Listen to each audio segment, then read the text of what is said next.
welcome back to hopefully the final installment of Heart of Ice. With me, Stephen. And I'm William, and this is Who Am I Podcasts. Yep, and quick recap, I guess, on the last episode. We made it across the tundra. Yeah. I guess that's probably the recap. Yeah, from Kahira to the lost city of Duan, we have stumbled across that one guy again.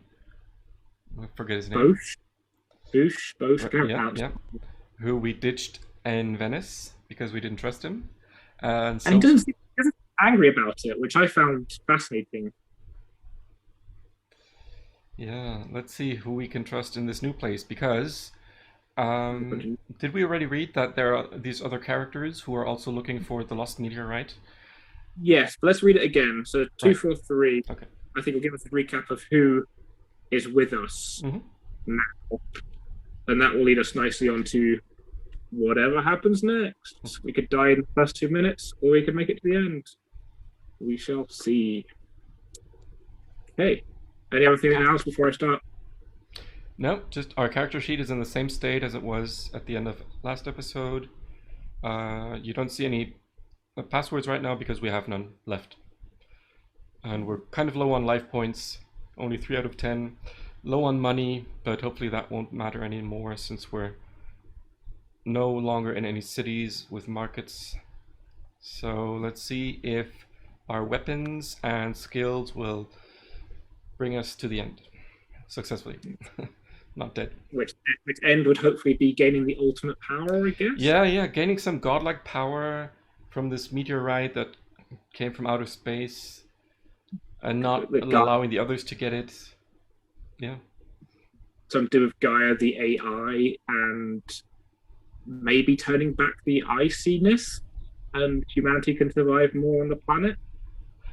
I'm not sure. Or we just get all the power and transcend to a new plane of existence and leave everyone behind. Yeah, there we go. Maybe. Yeah.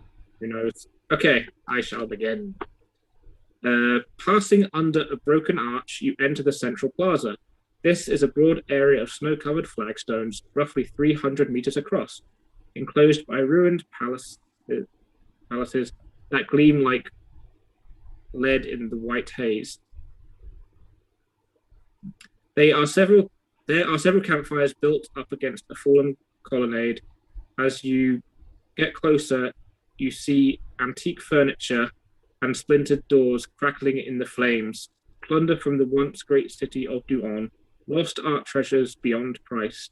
In this desolate place, their only value is the warmth they give. A man steps forward from the fireside and pulls off his glove to shake hands. Greetings. I am Janus Gaunt. While Bosch makes the introductions, you take stock of Gaunt.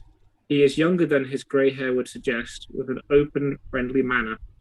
His servants stumble along behind him in the snow, but they wear only thin clothes, and you guess they are past feeling the cold. Gaunt sees you looking at them and nods. These are my Zoms. Reanimated cadavers, loyal and tireless. Others are now emerging from their tents along the colonnade. A wizened old man with no legs who comes drifting through the air like a ghost is introduced as Baron Psoriasis, a psionic from Bazon. Next comes a woman who walks with long feline strides, eyes glittering like jade in the wan afternoon light. She gives you a single guarded look and then turns away. That is Thandra, Bay of Alat, says Gaunt. And here is Commander Chaim Golgoth, an agent of United States intelligence. The two strapping bronzed ladies behind him are Gargan 13. Yeah, I got that one last time. And Gargan 14, sole survivors of a clone super warrior group. Golgoth smiles and shakes hands. The Gargan twins watch you with a glare like Medusa's sisters. There's also Vaja sign, adds Golgoth, nodding towards a large scarlet and black pavilion across the plaza. You'll meet him soon enough, I'll warrant. If you have the code word scythe, delete it and turn to 89, otherwise turn to 111. We don't have it. Okay. After a cursory greeting, the others start to disperse back to their tents. Janus Gaunt tells you he has just brewed a pot of tea and invites you to join him. You are pleased enough to share the warmth of his fire, but when Azom hands you a teacup in its bloodless fingers, you cannot suppress a shiver of dread. Maybe Zom is the new word for zombie. Maybe. But it's spelled with an X, so am I pronouncing it right? Am I pronouncing it right? Yeah, yeah. Xylophone, I guess, is an X. And that's... Don't bother about them, he says with a laugh. They're just robots, really, except that they're made out of once living tissue instead of plastic and metal. They're powered by a small electrochemical implant in the chest cavity. They are an abomination against nature, says Bosch flatly, draining his tea.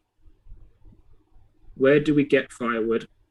Gaunt is taken aback by Bosch's rudeness, but replies courteously, take it from the buildings around the square. The mulberry window shutters you are warming your hands over, for instance, date from the 10th century Persia. It is a pity to burn such artifacts as these, but the former owners have no more use of them. Bosch rises with a grunt and trudges off, entering a narrow doorway. You follow to find him flashing his torch around.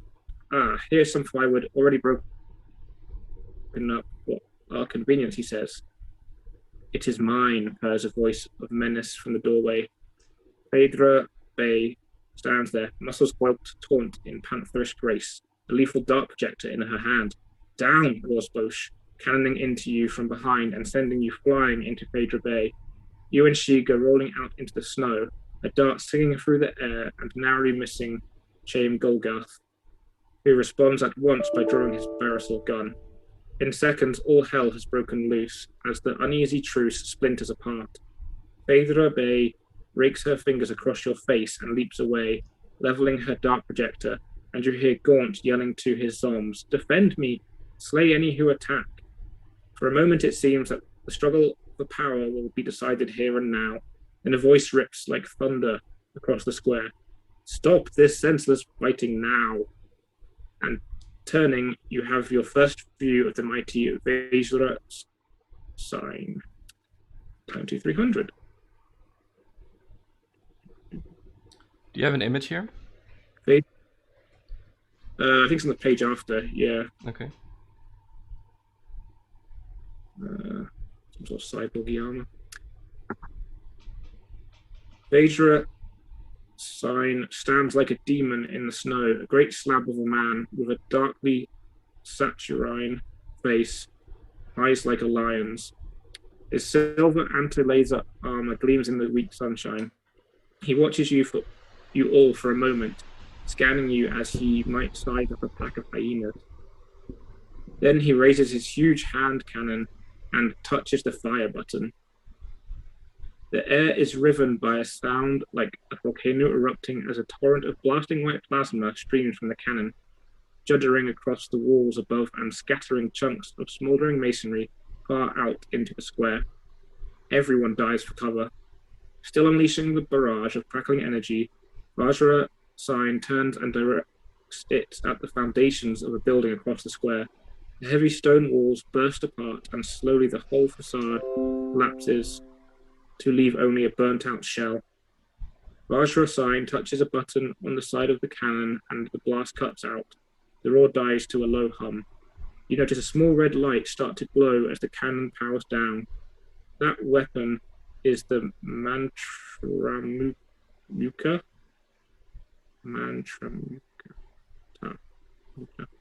Janus Gaunt whispers in your ear.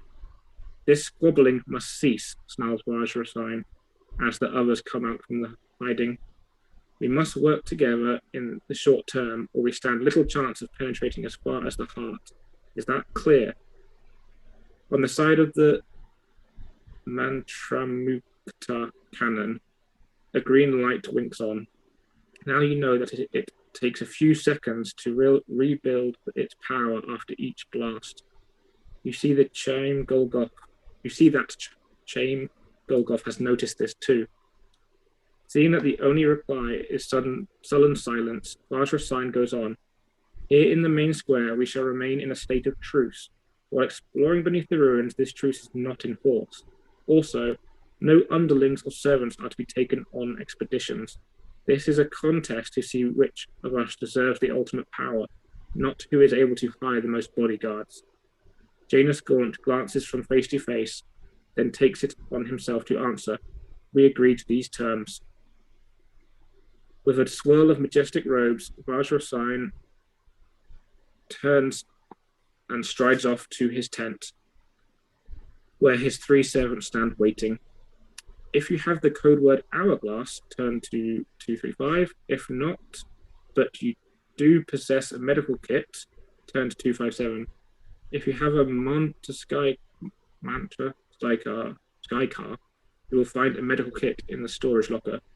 If you have neither hourglass nor medical kit, turn to 278. Did we ever have a chance to get a Sky car? Yeah, we missed that one. So yeah, we have none So of I'm that. assuming. We no longer have a medical kit either. No. The sun lurches into view above the city walls, a disk as pale as watered milk. Out in the main square, the others are preparing to set off into the ruins. You see Golgoth clipping on his weapon belt as he chats to the Gargan sisters. Apparently, they have agreed to explore as a team. Surprisingly, Gaunt and Phaedra Bay have also formed a group. Baron Sirius and Vajra Sign both opt to search for the heart alone. Vajra Sign oversees the drawing of lots. We shall set off into the ruins at 15-minute intervals determined by the lots, he tells the others. You can explore individually or in groups as you prefer. Remember that the truce applies only here in the open. If groups encounter each other while in the catacombs below the city, you must negotiate or else do battle. If you wish to descend into the catacombs, turn to 385. If you think a day's rest is in order, turn to 363. I want to rest. Me too. See you later. Bye. No, okay. 363.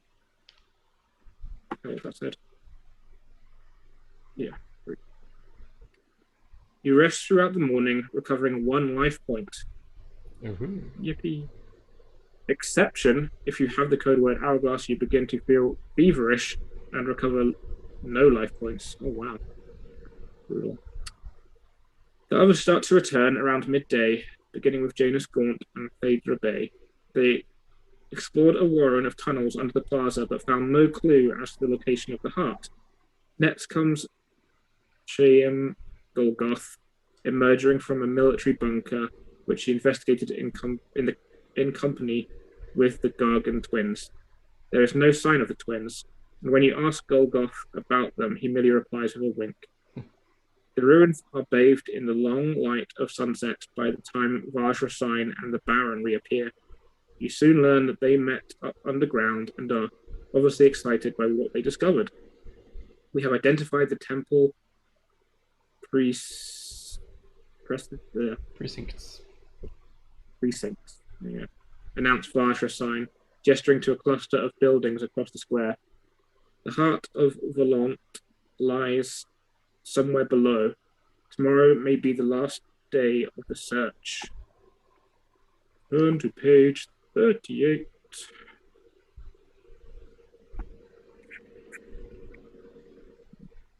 If you have the code word Uruk, delete it and note in Kindu again. Hold on. As night falls, an eerie glitter of lights appears in the sky like a translucent curtain draped across the cosmos. Janus Gaunt gazes up and tells you it is the aurora cordis, caused by the particles from outer space falling into the field of paradox radiation emanating from the heart of Volent. You stand in awe, humbled by the magnificent sight. The curtain of light ripples and stirs in the heaven. It seems staggering, you remark to Gaunt in a whisper, to think that just a fraction of the heart's power could create something on such a scale. He chuckles. The heart's power is much greater than that, power enough to shape worlds and shift the stars in their courses, if the legend is to be believed. And do you believe it? He gives you an odd, half-frightened look. Believe it? I have studied the scientific records. I know it for a fact. If you had the code word Nemesis, turn to 60. If not, turn to 82. I think we used to have it, right? I don't know, we've come across it before, but we don't have it anyway. I remember. 82. The moon rises, wreathed in a haze of frost. In the crisp, cold light, and the ancient halls and towers look more than half unreal. You watch the others huddled by their campfires. No one has much to say. Each of them is absorbed in private hopes, dreams, and fears of what tomorrow will bring, and each knows that their brittle truce is in its final hours. When the heart is found, it will be every man for himself. Who would expect anything else when the prize at stake is nothing less than the power of a god? Vajra Sign and Phaedra Bay have retreated to their respective tents and scarcely seem to invite conversation. If you wish, you can talk to one of the others, either Chaim Golgoth, Kyle Bosch, Janus Gaunt, or Baron Cyrus. Alternatively, you could just turn it in for the night. I want to talk to Janus Gaunt. I kind of like him. Okay. Turn to 148.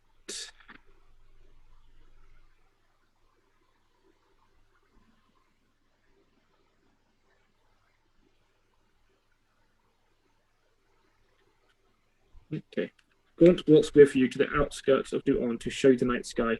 His undead zombies stalk silently alongside, bearing glow lamps. At the city gates, they dim the lamps, and you are left with the light of 10,000 glittering stars. The snows of the Sahara are swallowed by darkness, but you get the impression of standing at the hub of infinity. For a long period, neither of you speaks. Then Gaunt recites softly. Some say the world will end in fire. Some say in ice. From what I've tasted of desire, I hold with those who favor fire. But if I had to perish twice, I think I know enough of hate to say that ice is also great and would suffice. What's that? The words of a poet of long ago. He gazes to the north. My home city lies under a shield of ice, a kilometer thick. Soon the world will slip into a coma, like a man frozen at the point of death.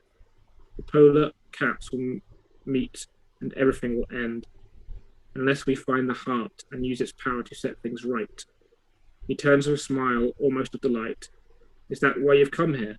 I fear you'll be disappointed.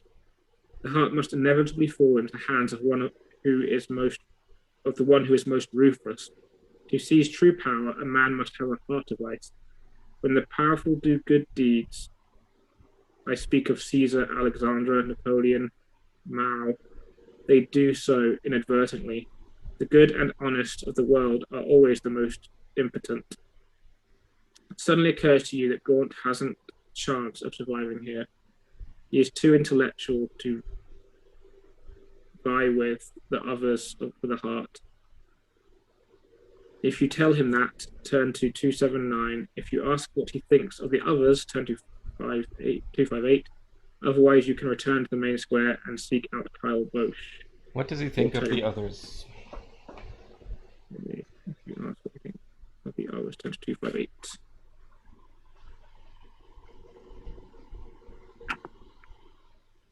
When he folds his hands across his chest and speaks in his mild, whimsical way, Janus Gaunt puts you in mind of a priest. Vajra Sign is the lion amongst us, he says, proud, brave, and noble, but cross him and you'll measure your remaining span in seconds. So if Sign is a lion, Golgoth is a fox, agile and crafty. The Baron Cyrus's totem, I would suggest the spider, a brooding, spiteful, sinister creature, always ready to cast its net. No, it's more a web. And Thadra Bay is evidently a tigress, you say, but I have never seen a woman so sleek and fierce. And Karl Bosch, he gives a snort of contempt. He is a jackal. No, an albatross around your neck, I think. And what about you, Janus Gaunt? Breaks in a voice abruptly. You turn to see Karl Bosch sauntering out across the snow. Cast a hooded glance around the throng of silent Zoms. Perhaps you're the worm of the group, the maggot that eats from within. Gaunt turns on his heel and stalks away without reply, his arms clustering along behind him like sleepwalkers. Bosch takes your arm and leads you back to the main square. You should be more careful, he chides. Gaunt might have murdered you out there and turned you into one of his undead. You're lucky I came along when I did. Turn to 104.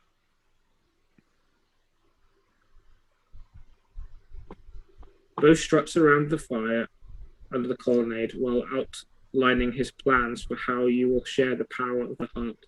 Lost in your own deep reverie, you hardly hear his words. Finally, you look up and ask him, why do you want the ultimate power, Bosch? He stops short and looks at you sharply. For a moment, you think he's about to give you a straight answer, but no. What are you saying? Are you having doubts? Surely not. When we are on the verge of triumph, you must not be so timid. If you have the code word Nemesis and want to suggest an alliance, turn to 236. If you'd rather get some sleep, turn to 1292. You don't have the code word Nemesis, so... Nope. We get no choice. 192 it is. You return to your campsite in the shelter of a ruined building and settle down for the night. The flames of the fire throw long, capering shadows across the walls. The ground is so cold that it seems to suck the vitality out of you. How long has it been since you ate? If you have a food pack, you can regain 1 life point. You can regain another 1 life point if you have a medical kit. Note that if you possess Manta Skycar, its stockage locker contains a medical kit and several food packs. Okay, I ate a food pack. So we're at 5 life points. Yep, because we got 1 back earlier. Yep, cool. That's not bad. Might survive being stabbed or shot, maybe. If you have the code word Hourglass, you lose 1 life point while you sleep. Once you have made the necessary adjustments to your adventure sheet, if still alive to see the dawn, you can turn to 83. Gosh. But we did. We survived. Yeah. Okay. The sky is clear and blue with high wisps of grey cloud. Snow crunches underfoot as you walk across the square to join Karl Bosch. Floating out of his tent comes the legless Baron Cyrus. You look around, but the square is otherwise deserted, apart from clumps of servants waiting beside the tent. The others have already descended, Bosch tells you, and the Baron. Vajra's sign went with Golgoth down through the main temple complex, but Thadra Bay took herself alone into the adjoining subway tunnels. Janus Gaunt was gone before I woke. I suggest we 3 team up then, says the Baron briskly. Bosch nods. Agreed. If we find the heart, our alliance holds until the other teams are dealt with. Where shall we descend? Last night, you noticed an icy crevasse beside the building that Sign leveled with his mantra Mukhtar cannon. You pointed out to the others. It looks to give onto the cellars, and there may be a way through to the temple catacombs below. Baron gazes down to the crevice. Crevice. Oh wow, yeah, I can't read. Crevice. Then gives a curt nod. I sense it is a favourable route, which will lead us to the heart. If you have the mantra sky card, turn to blah. If not, turn to 39. We have no sky car. Nope. You ease yourself down into the crevice. What?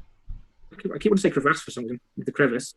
The walls are slick with frost, and you have to brace your back against sharp rocks to keep from slipping. At last, you see a glimmer of light below, and you emerge onto a ledge overlooking a large underground cavern. A distant howl of rushing air reaches your ears, magnified by the vast space surrounding you. The light is a dull grey phosphorescence from deep in the rock. Climbing down to the floor of the cavern, you advance through a forest of slender stalagmites, which glisten like old candles. Baron Psoriasis bobs along beside you like a grotesque broken mannequin. Random interjection. Yeah. Did you ever watch Farscape? No? Okay, there's a character on there, I think it's called Rigel, and he had this like little floating thing that he kind of bobs along on. And there's this Baron Psoriasis totally reminds me of that character. So because he has no Anyway. legs, he needs to float in the air on this thing? Yeah. Okay. Yeah. But I think in this situation, the other guy just has like a robotic thing that he floats along with, but it just reminds me of him. Anyway, he points. Ahead is a chasm. Fortunately for you both, there seems to be a bridge across it. As you step out from among the stalagmites, you fail to notice at first that a thick, glowing vapor is rolling around your feet. Bosch heads towards the chasm, but stumbles and gives a cry of alarm as the vapor begins to creep up around his limbs. With a groan, the Baron seems to sag and drift down to the cavern floor. You take another step, then you realize that the mist is draining your strength. It rises across your vision, a luminous fog that seeps into your skin like icy water. You can no longer see your comrades. Then you see a sight that sends a tingle of dread through you. Taking shape within the mist, reaching towards you with ghastly, imploring fingers, is a horribly twisted figure that looks like a squashed effigy of white clay. If you have the code word in Kikadu, turn to 105. If not, but you have the code word Talus, turn to 127. If you have neither of those, but you have law, which I believe we do. Yes. Yep. Yes. I guess for that. Fortunately, because otherwise there is nothing you can do to stop the phantom from reaching through your skin and extracting your life's essence, and your adventure is at an end. Oh, snap. Oh my goodness. Again, it's these kind of things you go on for a while and you're like, okay, blah, blah, blah, and then something happens where it's either carry on or death. So we can go to 171. This is where it just goes, and you're dead. Tricked you. Okay, what's that one? It is a beam phantom, the victim of a teleporter accident which has left it entirely out of phase with the rest of the world. Such creatures suffer eternal torment because of the teleporter's mangling of their internal organs, but there is nothing that can be done for them since they do not truly exist. Even in their ghostly state, they are dangerous. However, as their desire to return to solid forms means that they insatiably seek contact with the living, and their touch drains all life energy. While you still have strength to move, you shrug off your jacket and lunge forward, holding it like a net, catching the beam phantom inside. The feel of it is sickening, like a broken body that has been put back together by a maniac surgeon. Even with the jacket insulating your grip, its negative force drains you like a well of coldness. Lose 2 life points. If you survive, you succeed in manhandling the squirming creature over the chasm and hurling it down. Its thin, bleating cry echoes up from the depths as it falls, trailing its gleaming whispers of vapor like a comet's tail. Turn to 149. Slowly the chills leaves your bodies. Curious, mutters the Baron, floating over to peer into the chasm. It seemed to be a genuine ghost, so far as I could tell. I could not read its mind, at any rate. Just as long as it's gone now, grunts Bosch. He gestures at a narrow stone bridge spanning the chasm. On the far side, an archway opens into a tiled hall. Who wants to go first? Excuse me. The Baron gives him a scornful look and hovers out across the drop. As you watch him drift to a halt on the far side, it occurs to you that he looks a rather ghostly figure himself. Bosch glances at you, shrugs, and strides rapidly across the bridge. It's not too bad as long as you don't look down, he calls over his shoulder. They are waiting for you to cross. As you step onto the bridge, you find your gaze drawn downwards in spite of Bosch's advice. The walls of the chasm plunge dizzyingly into Feculent darkness. Then you notice something else. Set into the rock walls, about 5 meters below the level of the bridge, are a row of metal grills. If you climb down to investigate, turn to 193. If you continue across the bridge, turn to 215. I don't know. Usually I like these side quests, but this is towards the end. So I kind of like the way things have been going with the other two. I'm going to continue across the bridge. Okay, so if you continue across the bridge, 215. You reach the far end of the bridge and pass through into the tiled hall beyond. The architecture here is the same oppressive design as on the surface. The heavy, harshly chiseled lintels and monumental bulbous columns, gigantic vaults and grotesque carvings. You have a choice of routes on from here, either of 2 wide passages directly ahead or a doorway to your left. If you go through the door, turn to 259. If you take the left passage, turn to 3. If you take the right passage, turn to 128. Take the right-hand passage. Okay. 128.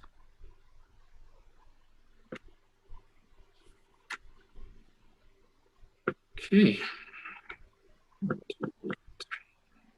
The passage brings you to a series of galleries, each consisting of a cloister running either side of a central concourse, softly illuminated by chandeliers. Many of the heavy buttresses have been defaced, leaving chunks of broken masonry scattered across the marble floor. No doubt this devastation was wreaked in the city's collapse, says Bosch in a hushed voice.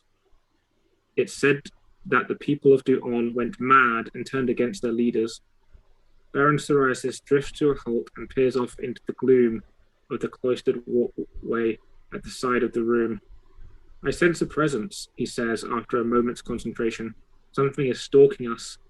Quickening your pace, you hurry on through the galleries until you see a heavy iron-bound door ahead. A rasping sound echoes out of the cloisters to one side. It sounds like chitin slithering across stone. You are about to break into a run when the lights go out and you are plunged into darkness. If you have the code word, turn to 302. If not, you can use roguery. Nope. Nope. ESP and psionic focus. Shooting. And a large... No, we only have the gun. We don't have the skill. Or light a flashlight or lantern if you have one. No. I think we had the chance to take a flashlight, but we didn't. Yeah. Okay, hang on a second. Where was the previous page? You're about to die. Oh, you mean take a different path than the right one? If we have to, like. Yeah. Okay. It's a good spot to save. So I've got the 215 was the choices. Okay. Wasn't there a checkpoint back there at the fork? Yeah, totally. I saw it. It was like massive sign, checkpoint, save here before continuing. But it did ask for 3 scads. We only have 2. Oh. Okay, turn to 260. So, failing all of the options. Yep. Sounds like death, but we'll see. Probably. Okay. It might just take 2 life points. One can hope. It might. Okay, just remember 215. I've got it marked, but let's remember 215. Okay. What did I just turn to? 260. Yep. Okay. There's the rattle of hard insectoid legs on the smooth floor. Then something huge slams into you. It feels like a coiled monster with a body as hard as ebony. Striking out blindly, you feel a segmented eye squash under your fist, splurting out ichor. Then it seizes you in its mandibles, and two scything blades are driven into your side. You give a scream of agony. It feels as though the monster is trying to saw you in half. If you have close combat, Yay! lose four, lose four life Oh, points. that's too many. Wait, when did we lose the two? Just now. From something Oh, around the that was a. bridge. Oh, okay. Yeah, I must have missed that. Even I read it. Uh, lose one less life point if you have the word Talos. Okay. So, haven't we been at this place before where we just go down to one and no further? Maybe. Did this die? I think we sacrificed things for it, but that doesn't like it must be some sort of penalty. Um, or do you want to try a different route? Uh, um, no? No, let's just assume we survived. Okay. Uh, Yeah, down to one life point. And okay. continue. Okay. Assuming you survive, you manage to break free with a sob of terror and stumble onto the doorway. Both and the Baron slam and bolt the door behind you, and you see it almost buckle off its hinges as the monster throws itself furiously against the other side. I hope that holds it, you say to the others, or else we're insect food. Turn to 281.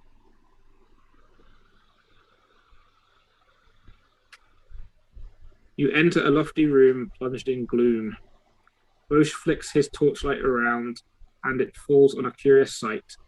The light seems to spill slowly like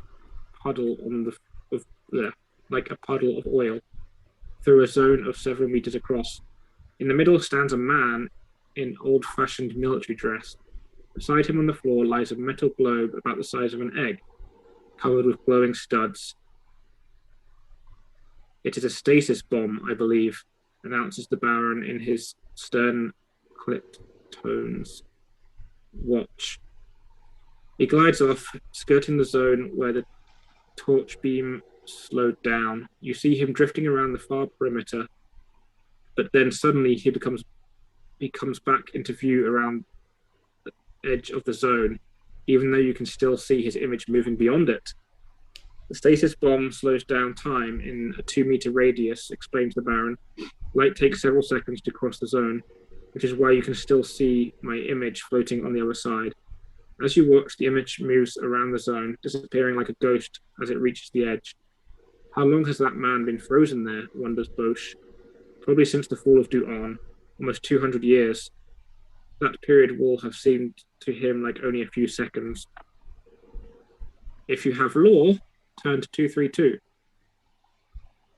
If not, you can try to free blah blah blah. Yeah, it would kind of be interesting to free the man using a charged barrel gun, and we have that, but we need to use lore. It seems to dictate, doesn't it? You feel like you have a choice. It says if you have, turn to. If not, you can. Strange. I'm sure there's a reason. 323. Lore means being familiar with the history, right? Yes. Yeah. 323. Okay. He is wearing the red and violet uniform of the Monitor Corps, personal troop to Elazar Picard. Nice. The Volentine High Priest. Perhaps he was fighting to defend him when the populace of the city rebelled. If you want to free him, it might be possible using either a charged barricade gun to destroy the stasis bomb, or paradoxing and a sonic focus to cancel the time distortion effect. Otherwise, you can continue deeper into the catacombs. So yeah, you Wait, want to try and free? I'm missing something. What does this this frozen body have to do with the stasis bomb? Is the bomb a booby trap, and we might need him to help us? So this guy is supposedly the left hand person or part of the high priest of Volentine, so he'll know all about the building Yeah. and where the heart might be. Yeah, super useful. Yeah. So And if we free him, he might give us some help. and who placed the bomb?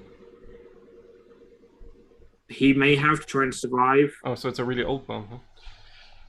Okay. Yeah, so it says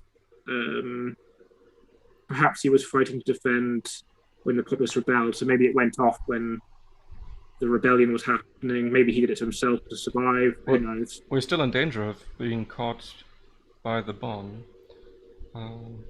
Well, if we walk into it, yeah, if we walk into it.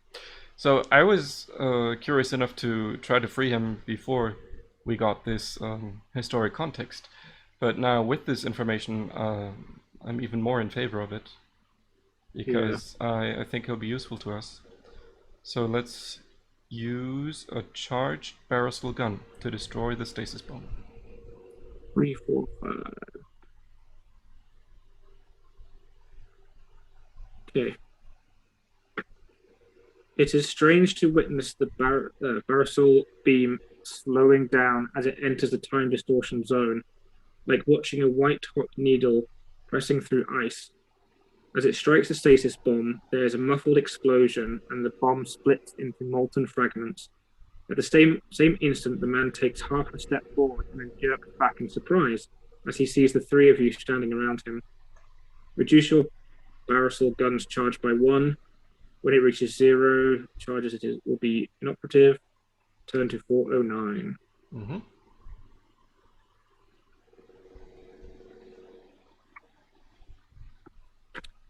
The man tells you that he is Captain Casimir Novak, commander of the High Priest's personal guard. The populace became crazed, he said indignantly. They stormed the temple. I was escorting the High Priest to safety when a group burst in here and hurled that stasis bomb. It is the last thing I remember. It was all a long time ago, you say. One thing I must know, did the High Priest get away? You spare Novak the details. Let him have the satisfaction of having succeeded in his duty. Picard, he got away. No one else did. Bosch and Baron Psoriasis are both looking at him guardedly. You can guess what they're thinking. How will Novak react when he learns you have come here to take the heart, sacred object of his faith? Let us worry about the explanations later, says the Baron, reading your mind. For now, we must hurry, or the others will reach our goal ahead of us. Record the code word mallet, Malay, and then turn to 388.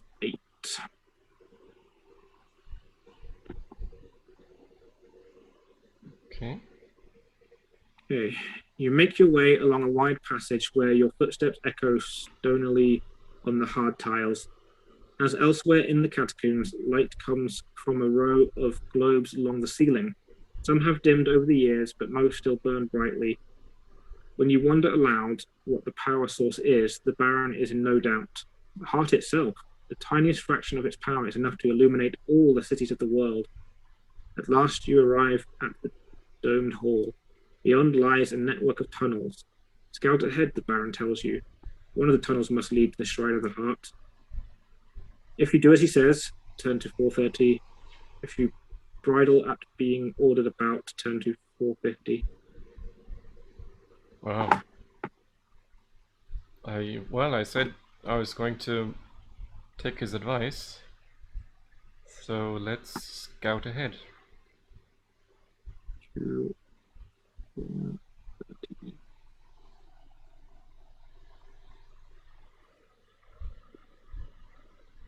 Okay. You've gone no further than 30 meters along the first tunnel when there is a roar of an explosion from behind you. Running back towards the hall where you left the others, you see a cloud of smoke swirling in the air. In the rubble-strewn hall beyond, someone gives a feeble cough. The force of the blast has cracked the stone lintel above the tunnel, and rock dust is trickling to the floor. It looks as though the tunnel could cave in at any moment. If you have the code word mallet, which we do, turn to 19. If you do not, turn to 41. I guess we turn to 19. Captain Novak comes racing towards you out of the smoke. His uniform is torn and singed by the explosion, and he has a wild look in his eyes. You're not sure whether to block his way or stand aside, when suddenly a barrel shot streams through the air, piercing his brain.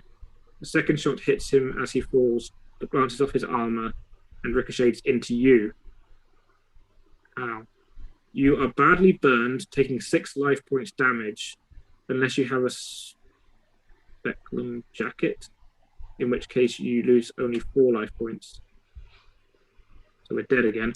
Yeah. I'll let you choose this time. Do you want to continue pretending we're not dead, or go back to the fork in the cave? I don't want this to be done. So as much as I'm enjoying it, I think for the sake of a podcast, if we were to keep going backwards and backwards, okay, it would become an infinite loop of trial and error. Yeah. But definitely in my own time, I would definitely keep going, like either go back to the start or go back to that crossroad point. But for the sake of this, I think we can keep going. It feels like we're making progress. Yeah. So 6 damage is a lot, and last time we should have also gotten 6 damage. It's crazy. You can only survive that once, and you need just the right things to survive this. Oh well. Again, it's very yeah. Okay, if you can survive this injury, sure we can. Delete the code word mallet and turn to 41. I've done that. Cool.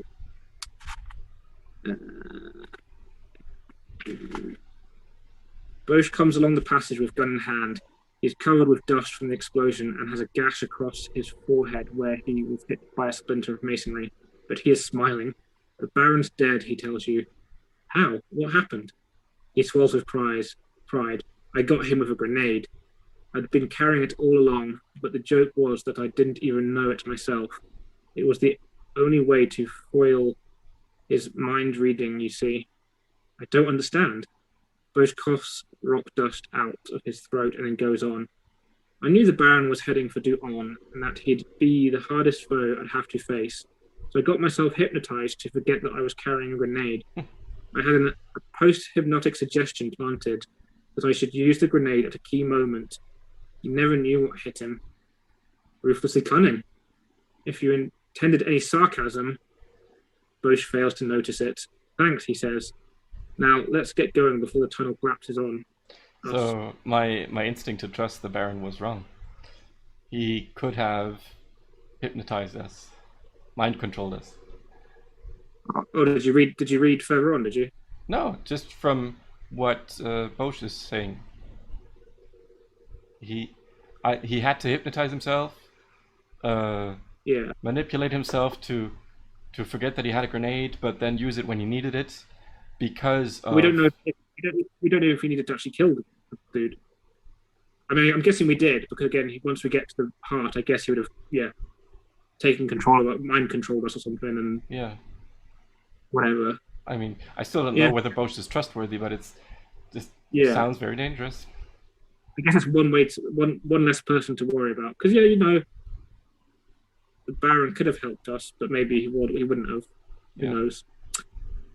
Who knows? Okay, well, he probably wants to protect the heart, and we want to use it. Yeah. We're like Indiana Jones. Yeah, we are. In part 3. It belongs to you. We're not here to honor your sacred catacombs.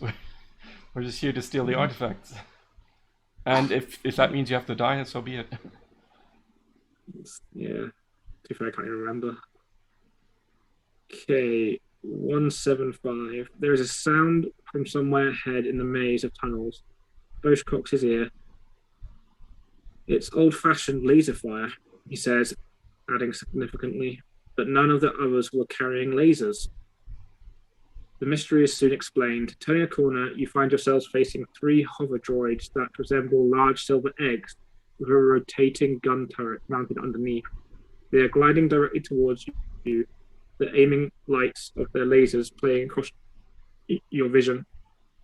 Bush throws himself down a side tunnel. You are in motion an instant later, just as three laser beams lanced out, burning a patch of molten stone on the floor where you had been standing.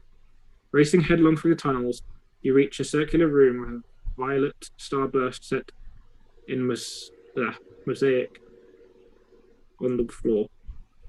Several other tunnels lead into the chamber, and down one of them you see Vajra Sign, Phaedra Bay, and Chaim Golgoth running from another group of hover droids. We stirred up a whole nest of them, shouts Golgoth. Too many to fight. As he enters the room, Vajra Sign whirls and fires his what do I think you say this word? Mantra Man. Sounds like Klingon or something. Cannon over the heads of Bay and Golgoth. Four hover droids explode in a blossom of plasma, but you can see others converging on the room from the other tunnels. Across the sweep of the opposite wall are 7 glass-fronted elevators, each large enough for one person. Phaedra Bay loops across the nearest and the door slides shut behind her. In moments, the room will be swarming with hover droids. The rest of you have no choice but to follow her lead. As you step into an elevator, the door closes and an electronic voice says, "Identify yourself, please. Will you tell the truth? Or will you pretend to be a follower of the Volentine cult?" Okay. I'm tending towards the latter, and I'm hoping that my lore skills will give me what I need to know the password or the identity. That's true. Interesting. 301.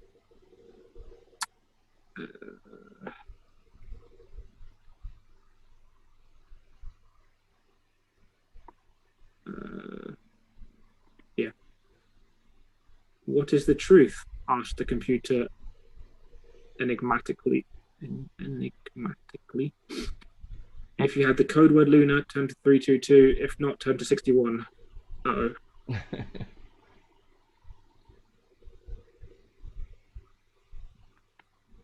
If you have We're not dead. There's still more text to come. Okay. If you have ESP and Sonic Focus, turn to 344. Nope. If you have Rogue, turn to 365. Nope. If you have Law, yes, turn to 387. 387. Huh. There's an item that I never heard of, Little Gaia. But it doesn't matter. We have lore. Yeah, I didn't read on. Oops. Probably should have a look. Okay, 387. The computer is looking for a specific set of responses. The code that will convince it to start the elevator instead of opening the door and allowing the hover droids to blast you away. Something strikes a chord in your memory, and you hastily think back of what you know of the Volentine cult. There was something that Elazar Picard found of the cult, repeated over and over after he escaped from the fall of Duan. At the time, you assumed it was just catechism. Yes. His faith, but it is worth a try. Turn to 18. The truth is a flame, you say. What ignites the flame, intones the computer. So far, so good. The spark ignites the flame. What is the spark? It asks. The heart of Volent. You wait with bated breath. Then, with a hum, the elevator starts to descend. You are being conveyed to the shrine of the heart. Wow, it worked. There we go. We end there. No, I'm kidding. 150. Okay. You step out of the elevator to find the Sign, Bosch, and Golgoth already here. Phaedra Bay didn't make it. She went into another elevator, right? Yeah, well, I think they've all gone into elevators, and they've all managed to obviously get the password except Phaedra, I think. Mm-hmm.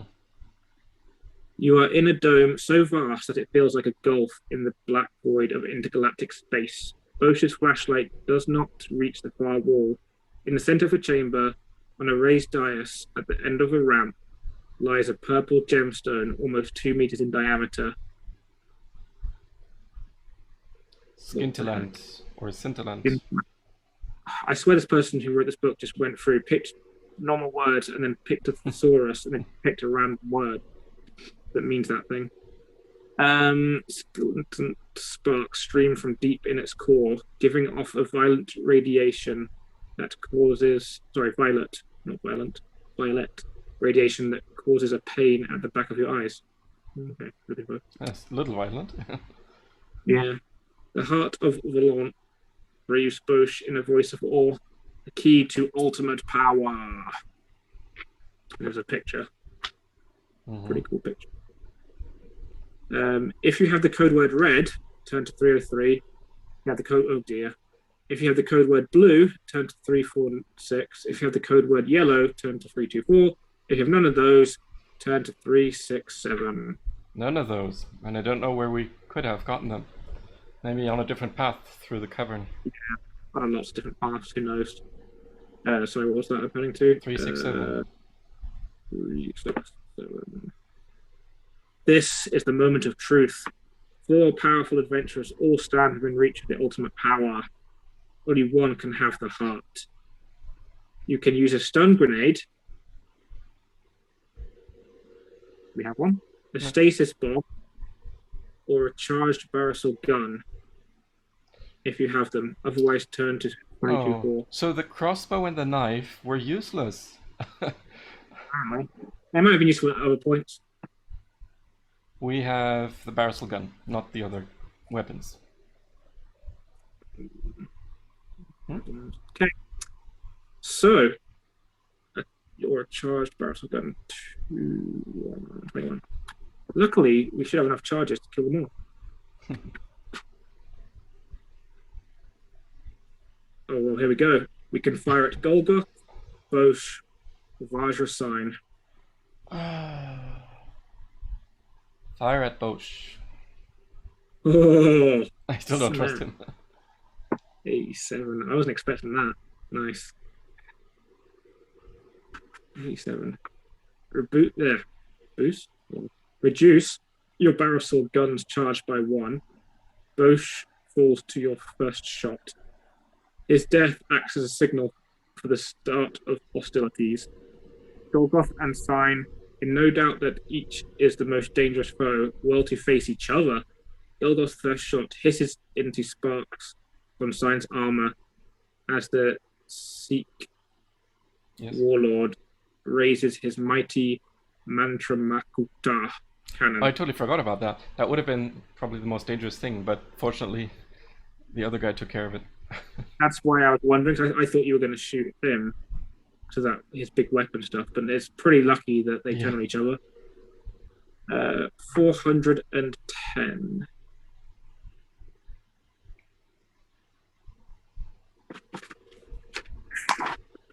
Okay. Despite Golgoth's searing volley of barrel shots, Sign manages to raise his cannon. There's a deep thrumming as the power kicks in, sending a blast of incandescent energy streaming through the air. As you dive for cover inside one of the elevator tubes, you can see that Sign is already dead on his feet. But Golgoth... Wait, Sign is already dead on his feet. Yeah. I thought it was Golgoth that was dead. I was getting all dramatic then, now I'm confused. Despite Golgoth's searing volley of barrel shots, Sign manages to raise his cannon. There's a deep thrumming as the power kicks in, sending a blast of incandescent energy streaming through the air. So as you dive for cover... The cannon takes a while to charge. The Sign guy is shot by the barrel gun of Golgoth. And then the cannon fires and kills the other guy as well. Okay, so they both kill each other. Yeah, really confusing. already dead on his feet, but Golgoth has no defense against the raw power of the cannon, and he too is blown into pieces. You emerge slowly and step through the carnage. Vajra Sign looks up at you weakly, and your muscles go tense. His cannon's power will take time to build up, but he could still shoot you down with his pistol. Okay, what? I thought he's dead. So did I. You can see that Sign is already dead on his feet. Yeah. But Golgoth has no defense against the raw power of the cannon, and he too is blown into pieces. So apparently both have been blown into pieces. They're dying. But then we emerge slowly, step from the carnage. Vajra Sign looks up at you weakly. So maybe he's dying, yeah. Right. A bit better. They could whatever. Don't start trying to apply logic to the story now. Yeah, true. Yeah, true. Well, yeah, they could just written that he was wounded and not actually dead or blown to pieces. It implies that they've both been blown to pieces. Or just his head. It'd be like aliens with just a head, like an alien film, with the head just chatting away. I mean, maybe it is. Maybe he's a cyborg. You emerge slowly and step through the carnage. Vajra Sign looks up at you weakly, and your muscles go tense. His cannon's power will take time to build up, but he could still shoot you down with his pistol. But he is nobler than that. There's no chance for me now, he groans. Take the power. Use it wisely. He slumps and his eyes roll up. You are the only one left. Okay. Ooh. 4, 1, 5. Squinting in the flux of radiation from the heart, you approach it with a sense of wonder. This is the artifact created in the Big Bang, the key to infinite power. Many people gave their lives for the chance to possess it. Now it lies within your grasp. If you have the code word Nemesis, turn to 153. If not, turn to 174. I think that's always been a negative code word to have. So. And it's always been about Bosch, hasn't it? So it's always been about Bosch. So I think it probably means that he's probably still on. So I'm glad we don't have it. 174.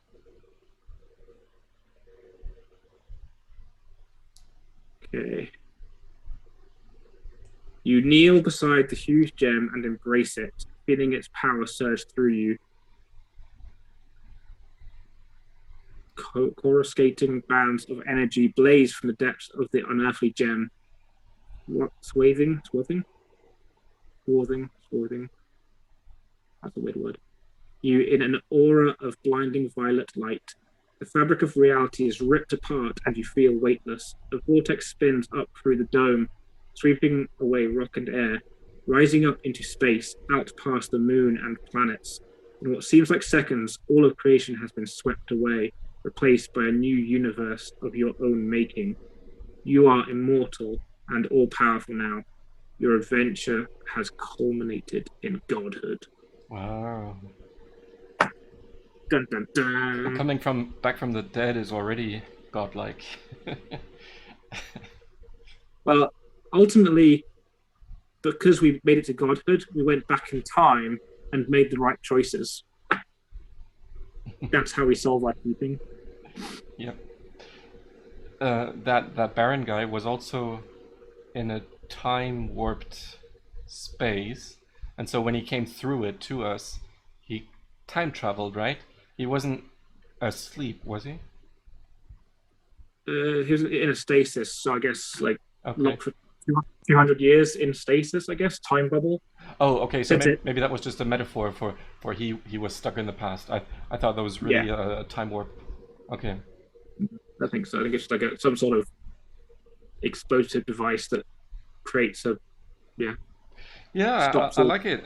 I think there are fun elements to the story.